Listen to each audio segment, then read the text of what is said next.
আসসালামু আলাইকুম। ওয়ালাইকুম আসসালাম। আপনি তো এই বাড়িরই লোক হ্যাঁ, মনে আমি এই হচ্ছে। বাড়ির মালিক। আচ্ছা।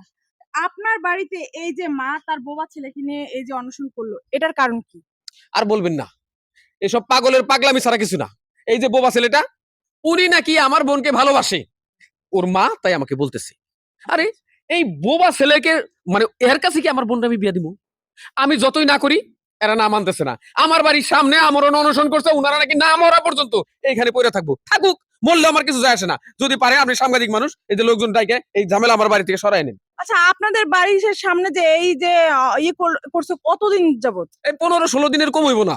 ১৫-১৬ দিন পর্যন্ত এখানে আ এ এ এই যে সেই মেয়ে না, তাই না? হ্যাঁ, আমার ছোট বোন। আচ্ছা আপু, আপনি কি এই ছেলেকে ভালোবাসেন? হ্যাঁ, ওকে আমি ভালোবাসি।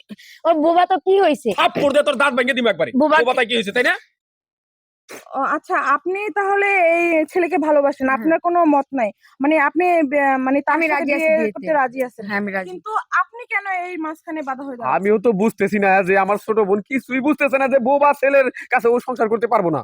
এই ভালোবাসা ভালোবাসা ভালোবাসা এক থাপড়ে বের করে ফেলামু। দেখেন ওদের এখান থেকে সরিয়ে নেওয়ার ব্যবস্থা করেন। ওনার মাকে ভালো করে বোঝান। মানে বোবা ছেলেটার মারে বোঝান আপনি। আচ্ছা, তার মার সাথে কথা বলার চেষ্টা করব। আন্টি আসসালামু আলাইকুম। ওয়ালাইকুম আন্টি আসসালাম। একটু কষ্ট করে উঠবেন প্লিজ। আন্টি, এই যে আপনি অনশন করছেন, এটার মানে কি কারণ আন্টি? মা, আমার পোলা বোবা হয়েছে তাই কি হয়েছে? হ্যাঁ কি মানুষ না? হ্যাঁ, অবশ্যই। মানুষ। তাহলে উনার বোনের সঙ্গে প্রেম করছে, তারা বিয়ে করতে চাচ্ছে। দিক না, সমস্যা কি? তারা সংসার করে খাক। আমার ছেলে কি দেখতে সুন্দর কম নাকি? সুন্দরই তো আছে। সামান্য একটু কথা বলতে পারে না। আল্লাহ বোবা বানাইছে, আমি তার নিজে হাতে তারে বানাই নাই। এখন কথা উনার ভাই আর বিয়ে দিবে না। এই জন্য আমরা ১৫ দিন ধরে আমরা সারা জীবন পড়ে থাকবো যতদিন না বিয়ে দেবো। আমরা যদি মরা লাগে এখানে আরে মরতে রাজি। থাকেন, তাতে আমাকে কি যাবো আসবো না। এই আপনার পোলা হইলে কথা কইতে পারে না। ওইরকম আতুন ড্যাংরা একটা বোবা দেখে বিয়ে করতে পারে না। আমার বোনরে নিয়েই তো এত টানাটানি কিন দিগা।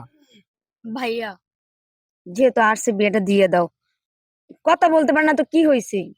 দিয়ে দেন বিয়াটা। দেখেন বোনের কি সারা জীবন ঘরে খোঁটা দিয়ে রাখবেন? হ্যাঁ, এত সুন্দর একটা ছেলে কথাই বলতে পারে না, সমস্যা কি? এই যে দেখেন, এই যে কোনো কিছু হইলে দূর পাইরা যান, মাথা বুড়ি করেন। এটা আমার বোন। আমার বোন সম্পর্কে কোনো সিদ্ধান্ত নিতে হলে আমি নিমু, আপনারা না। আচ্ছা, আপনি একটু মাথা ঠান্ডা করো। আন্টি, এই যে আপনার বোবা ছেলে, সে তো প্রচুর পরিমাণে এই মেয়েকে ভালোবাসে, তাই না? তো তার সাথে তো কথা বলা কোনোভাবেই সম্ভব না। আচ্ছা, আপনি ইশারায় বুঝা দিতে ইশারায় পারবেন। তাহলে আপনি একটু আচ্ছা ভাইয়া, হ্যালো। আপনি কি এই মেয়েকে ভালোবাসেন?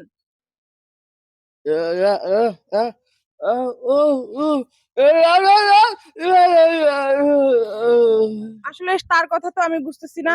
আন্টি, মানে সে হ্যাঁ, কি ভালোবাসে, বিয়ে করতে চায়, সংসার করতে চায়। তাকে ছাড়া বাঁচবে না সে, এমন কিছু আমাদের বোঝা।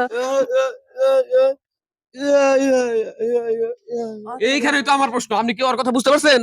পারেন নাই। তাহলে আমার বোন কেমনে করে বুইঝা সংসার করব এইটা আমারে কোন। আরে হুদাই মাথা গরম করতেছেন। আচ্ছা, স্কুল আছে, আপনি জানেন বোনদের আপনি স্কুল আছে। আপনি তার কথা বুঝতে পারেন, তাই না?